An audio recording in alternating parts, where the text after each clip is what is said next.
Hey everyone, this is Jack Bourne, founder of Deadline Funnel, and I'm here with another Deadline Funnel client. Today I'm with Ken Okoroafor. He is a personal finance expert and the founder and CEO of the Humble Penny and Financial Joy Academy platforms, with the core mission of helping at least 10,000 families to achieve financial independence this decade.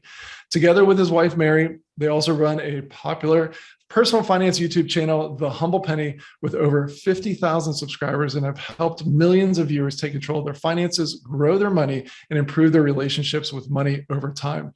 His work has been featured all across tons of amazing networks, including BBC, ITV, Financial Times, Vogue, Channel 5, the Sunday Times, Metro, The Guardian, Vice, and on and on and on. So Ken, awesome to have you here. Yes, awesome. I'm really glad to be here. How you doing, Jack?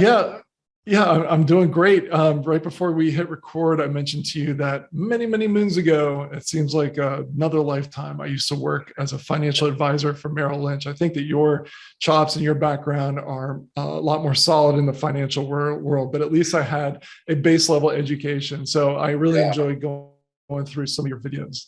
Oh, awesome. No, thank you for giving me that background. It's actually quite interesting to know that you had a financial background, and it's interesting to kind of see where you're at now. So it's fascinating. Yeah, so let's rather than diving deeper into my background, let's talk about yours. So why don't you share with us your journey? How did you come to start this YouTube channel? Take us back, and what are some of the lessons you've learned along the way? Okay, so I'm a first generation immigrant to this country. I live in the UK. I moved here when I was 14, going on 15 years old. And I started life here with no money whatsoever. I saw education as my pathway to success, and worked very hard and went through college and university and so on, and started a career. So working in finance and, wanted what everybody else wanted out of life. Wanted a good career, wanted a good family. I wanted to travel. I wanted to just do some really interesting things. My career was going very well, but I felt a strange, almost desire for something else. I felt like I was not living out my life's purpose. I was on a flight from London to a place called Oaks, Pennsylvania, and I was flying for a bit of my work. And at 36,000 feet, I was looking out the window. You know how when you're flying, you can just see the clouds. A big part of my life, I was looking at, thinking to myself, like, this is not really what I want to be doing. Like, I felt there was something else that I felt as a big draw towards. And I've always had an interest in explaining to people how to manage money. And being somebody who worked in finance, my job was really about making the rich richer. I always thought, well, what if I could use my skills to help people who were just the everyday person, to help them move along with their finances? So my wife and I did a brainstorm and thought we'd start a blog. And the blog, she came up with the name, The Humble Penny, after some brainstorms. We wanted something that would be memorable, something that the ordinary person could relate to, but yet still feel like there was some optimism behind the name there. Mm-hmm. And so we went and bought a domain name, and we started the blog, thehumblepenny.com. And that was it. I was writing every other day. I'd be writing whenever I finished my job in finance. I'd go home and I'd write some blogs and stuff. And then it started to get the attention of the media, the BBC and places like that. They wanted to see me, because they'd never really seen, like, in the UK, there aren't many like black men writing about money, and it was just not the normal thing to see. So I kept getting calls to come and have interviews and stuff like that. And this is how it really started. The YouTube channel, however, was an afterthought. It was about 18 months after the blog started that we thought we'd love to reach a whole new audience. But then I was really afraid, because I was not used to the camera. I didn't know whether I might get judged by people and, all that kind of stuff. But we thought we'd give it a go anyway. We started with one video turned to two turned to five turned to 10. And before you knew it, we built some momentum. And that really is how the YouTube channel started. And we started to effectively build what's become a highly recognized brand here in the UK and beyond, actually, because we have a much more global audience as well. That's awesome. So before we get into what you do with the attention that you have and the audience that you've built up, and how you've really turned that into a business, because I would imagine that even though you're getting some AdSense advertising, that's not the whole picture. Yes. Before we get into that, Can you share how you were able to personally get past some of the struggles that you had or doubts, limiting beliefs? Because it seems like once you got past that, you really got the ball rolling and started to stack up video after video, like you talked about. Yeah, so I have this core belief that life is really about trying things and experimenting.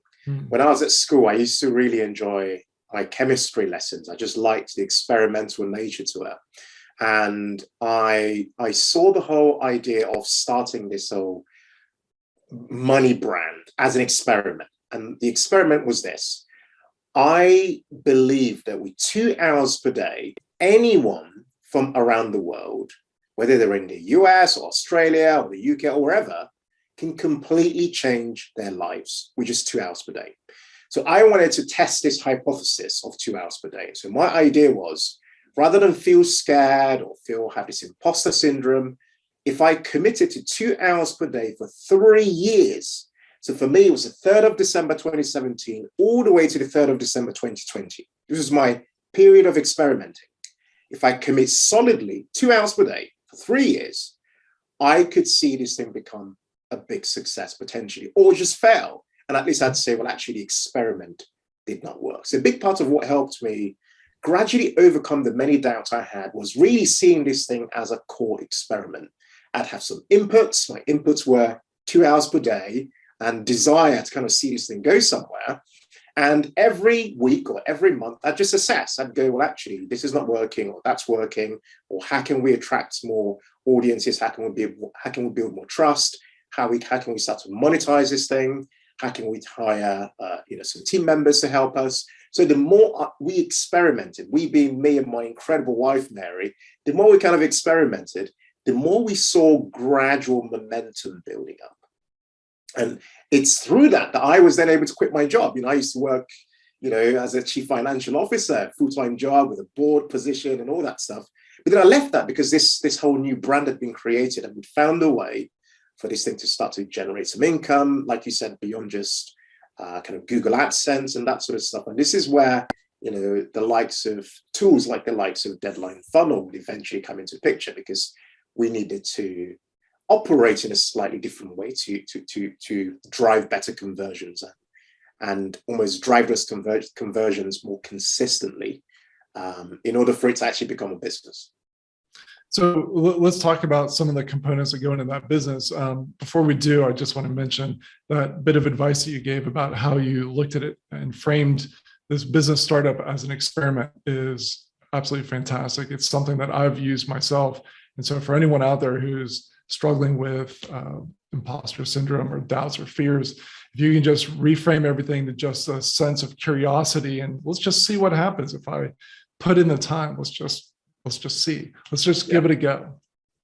Let's talk about your business model, because I'm sure as your YouTube subscribers grow and as your people are watching more of your videos and clicking through to additional videos that you have, you're getting checks from YouTube or Google for AdSense. But tell me what else is making up some of the business that you run. What do you do with this trust and this relationship with the audience that you've built up? Okay, so we are ultimately taking our audience on a journey, and it's a money journey from one place, which is where anyone is. So every single person who comes into our world is in a particular place on their money journey. And we're ultimately trying to take them somewhere, okay? And in that space of the money journey, we have the option to serve them. We have the option to help them in different ways. But we start with all our kind of free stuff, so the YouTube channel, the blog content, and things like that, or even some free courses that exist. Those various things help us to build some nurture, build some likability and trust over time. And from there, we're then able to we think of our business in 3 core phases. So there's a take control piece where we're helping people take control of their finances. There's the grow your money piece where we're helping people start to change their mindset and begin to take some risk and take certain steps to increase their income. And then there's the final piece where we're helping them become financially independent. So along those 3 core stages is effectively a value ladder being created, because at a very core stage where people are coming to our world, almost think of it as top of funnel. Those people are they're getting to know us very early on. And in the tech control stage, we have a number of kind of low ticket products, whether they be ebooks and spreadsheets and those kind of things that help them achieve certain things in their life. Think of them as DIY products that we have, as well as some online courses. And then along the middle, we then have things that cost a bit more money. So again, some online courses, but we also have a membership program. So I mentioned Financial Joy Academy before. So the membership program currently is about it's £47 a month, which is about $50 thereabouts per month. And that gives us that continuity when you think about essentially the value ladder we're creating for our business. Essentially there are low ticket products, so ebooks and courses. There are ads from Google AdSense, as well as ads from Mediavine, which is another provider on our website. Then there's the membership, which gives us continuity. Then we offer workshops. So we do workshops for corporates, as well as just various organizations that get in touch. So think of it as the B2B end of our business. So rather than just the B2C offering, there's a B2B end where we are dealing with organizations like Google and YouTube and various companies that we've worked with to do various workshops. Then we have affiliate revenue that comes in as well from us working with some partners and promoting some of their products. Then we have sponsorships that come in. So we work with various organizations monthly. Some of them are on a retainer basis, where we promote them every year and work because we value their products, we use those products and we really like them. And so we work with them on a retainer basis to generate an income. And then right at the very top then is a much higher ticket program that we offer, which is like a tailored coaching program, as well as a group coaching program that we're currently looking to develop. The group one is something that we are currently looking to launch next month. But the one-to-one slightly tailored program has been in existence for some time. But essentially, the journey is moving from much more DIY style products ultimately to a point where we're able to offer more value to people and work with them in a kind of done with you style offering, most at the top essentially of the ladder, if that makes some sense. It seems like there's a lot of legs or a lot of pillars to the palace that you've built. So that's really, really inspiring to see that you've gone from just a few years ago starting this experiment with a YouTube channel, and now you have this really robust business where you have multiple streams of income coming in. So congratulations to you and your wife, Mary. Thank you. It's actually fun figuring this stuff out. I mean, it sounds easy, but it's by no means easy. But it's actually fun working out how this stuff works. For example, I use the membership as a really good example. We had no idea how this stuff works, and because we love learning, we figure stuff out. We did lots of research, we took some coaching, and we worked stuff out. We had a vision for what we wanted to achieve. We mentioned the number 10,000 before. Mary and I, my wife, needed a vehicle for that to happen. We needed a vehicle to help people go on that journey. So we needed to create something around the concept of behavior change. Because when you share information with people, information is not enough for people to take action. There needs to be something else. You need to weave in accountability. You need to weave in elements of community. There's certain things you need to weave in that mean that people actually take action to see some result in their lives. And we knew that we needed something else. And this is why I talk about like the fun element of actually building something is just how do you then create the thing that enables that vision to come into reality. So we had to kind of always start with a vision and kind of then think what elements needed to fit into that vision for that vision to gradually start to come into reality. But it's taken some work, but we're gradually getting there, I think. Yeah, so it sounds like you're thinking about how to work, how to rewire people's habits. And it's not just delivering the information, because it's not just knowing what to do, it's actually executing on what you've been told to do. I'm sure there's a great information that you provide that people didn't have when they first came across your channel or your courses, Yeah. but if they don't implement it, they're not going to get any results. And that a lot of times that has to do with changing their behavior. So not just delivering Correct. information, but actually getting them to take action, because you know as well as I do, it takes time. Like you do the right things, it takes time. You have the compounding happen, et cetera. Yeah. So that it sounds like you're having a lot of fun. It's almost like you're back in the chemistry lab and you're experimenting and trying to figure out like how can I build this thing where people are going to actually do the things that we're telling them to do. So that sounds like a lot of fun and you're enjoying it a lot. Tell me, maybe you can share with me real quick where Deadline Funnel fits into your business and what was going on before you came across Deadline Funnel. Like, why did you even sign up for Deadline Funnel at all? So I love psychology, and I read a book called I think it's called Influence, and I read this book, and I follow a number of just some experts in psychology. I just love just kind of understanding the psychology of money and just like how marketing works and stuff like that. I always, if you look around behind me, I've got like my house is filled with books. I love reading books from different niches. I love just geeking out on marketing books, trying to figure out how stuff works. And I came across this concept of mental triggers.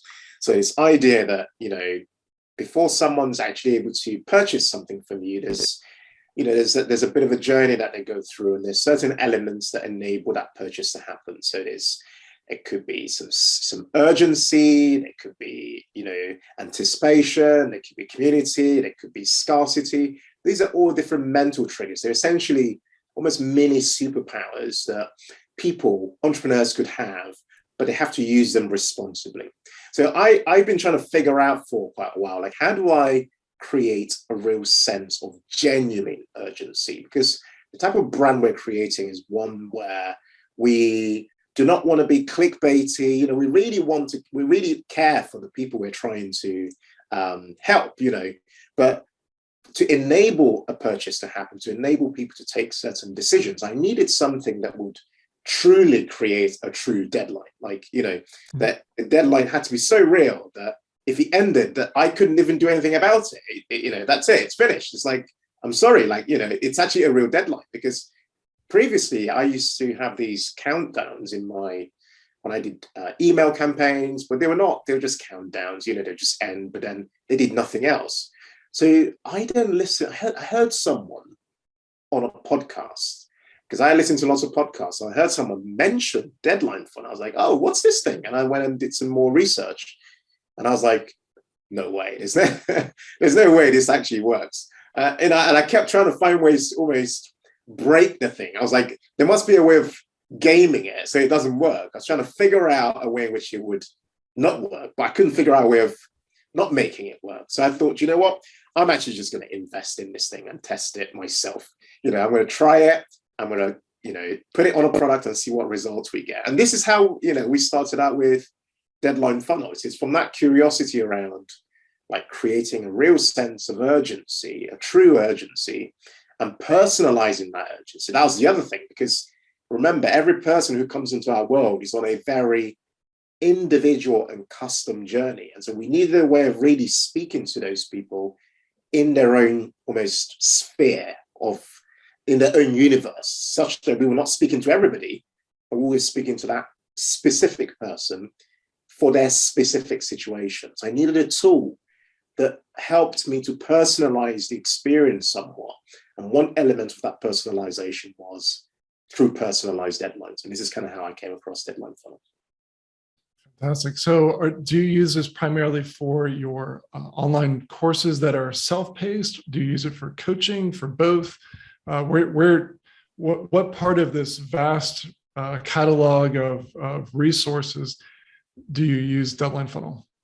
So interesting. So we use it for pretty much all our sales. So if we're selling an ebook, if we're selling a course, if we're running a challenge, if we're about to launch our group coaching programs, we're going to be using Deadline Funnel.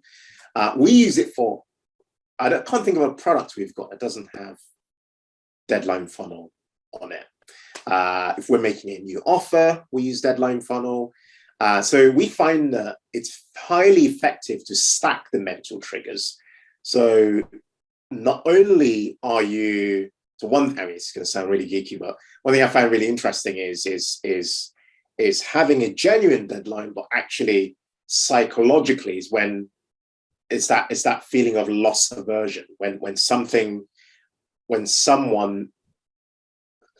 feels like they're going to lose something by not taking something up at a particular time. So we're always experimenting with different offer structures, and deadline funnel helps to enable us to actually confidently guarantee that what we say is going to happen is what actually happens. So for example, if you don't take this offer by this time, the price goes up and you lose this bonus. That actually is able to happen because of the deadline funnel tool. Whereas before, I couldn't do that. Like, I knew I wanted to do something like that because I knew it was quite powerful stacking those mental triggers, but I didn't have the tool that enabled that to happen. That's great. If I could double click just for a second into this loss aversion, it's clear to me that you're a student of psychology, just like you mentioned, in buyer psychology and probably investor psychology. So the area I want to double click on is the loss aversion. A tip that I love to share and I want to remind everyone about is just the way that you language or verbalize an offer can have a dramatic impact on the way that it's perceived. So, for example, if you said, hey, if you act before this deadline, you're going to get this special deal.